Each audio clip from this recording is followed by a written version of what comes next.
Hello friends welcome back to my channel learn with Moumita. बंधुरा आज के तुम्हारे काছে चले एसेছি আবারও একটা নতুন ভিডিও নিয়ে। তো বন্ধুরা আজকের ভিডিওতে আমি তোমাদের সঙ্গে শেয়ার করব যে স্টেট ব্যাংক অফ ইন্ডিয়ার কেওয়াইসি ফর্ম তোমরা কিভাবে ফিল আপ করবে।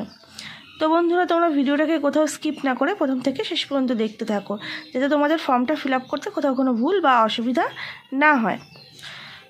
তো প্রথমেই বলি যে এই কেওয়াইসি ডিটেলস আপডেশন এই ফর্মটা তোমরা কোথায় পাবে।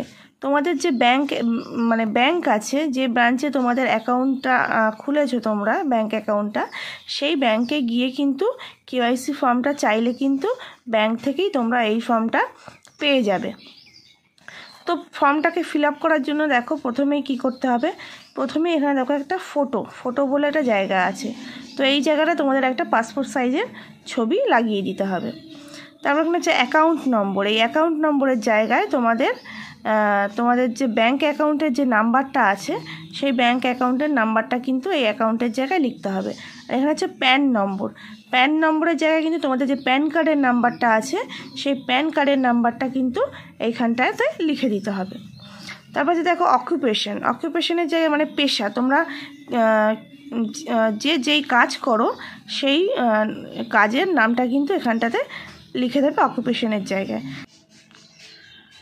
তারপর দেখো এখানে অ্যানুয়াল ইনকামের জায়গায় তোমাদের অ্যানুয়াল ইনকামটা এখানে লিখবে। যেমন মান্থলি যদি 5,000 টাকা হয় তাহলে 5 বারং 60,000 টাকা লিখবে।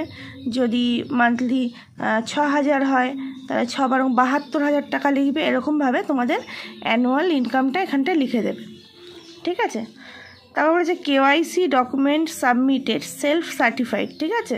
এখানে তোমরা কেওয়াইসি ডিটেলস আপডেশন করার জন্যে কোন ডকুমেন্টটা এই ফর্মটার সঙ্গে দিচ্ছ সেইটা এখানে টিক মারতে হবে। যেমন এখানে পাসপোর্ট আছে, ড্রাইভিং লাইসেন্স আছে, ভোটার্স আইডেন্টি কার্ড আছে, ঠিক আছে।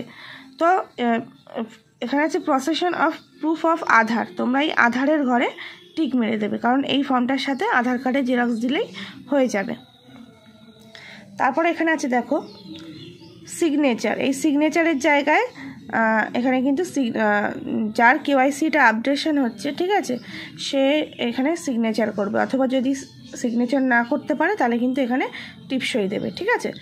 আর এখানে তার নাম, তার কারেন্ট অ্যাড্রেসটা এখানে লিখতে হবে। এখানে মোবাইল নম্বর লিখতে হবে।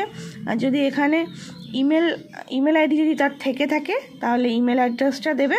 আর যদি না থেকে থাকে তাহলে দেওয়ার দরকার নেই। আর এখানে উপর আছে দেখো ডেট আর প্লেসটা তোমরা লিখে দেবে। প্লেসটা হচ্ছে যেই ব্রাঞ্চে তোমাদের অ্যাকাউন্টটা রয়েছে সেই ব্রাঞ্চের সেই প্লেসটা এখানে লিখে দেবে।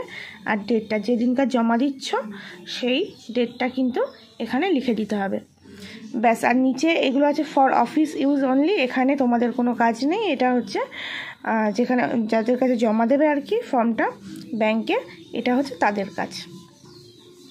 তো বন্ধুরা আমার আজকের ভিডিওটা তোমাদের কেমন লাগলো অবশ্যই কমেন্ট করে জানিও। আর তোমরা যদি আমার চ্যানেলে নতুন হয়ে থাকো তাহলে অবশ্যই আমার চ্যানেলটাকে সাবস্ক্রাইব করে আমার চ্যানেলের পাশে থাকো, যাতে আরও এরকম নতুন নতুন হেল্পফুল ভিডিও দিয়ে আমি তোমাদেরকে হেল্প করতে পারি। আর বন্ধুরা তোমরা কে কোথা থেকে ভিডিওটা দেখছো অবশ্যই আমাকে কমেন্ট করে জানিও। দেখা হচ্ছে পরের ভিডিওতে।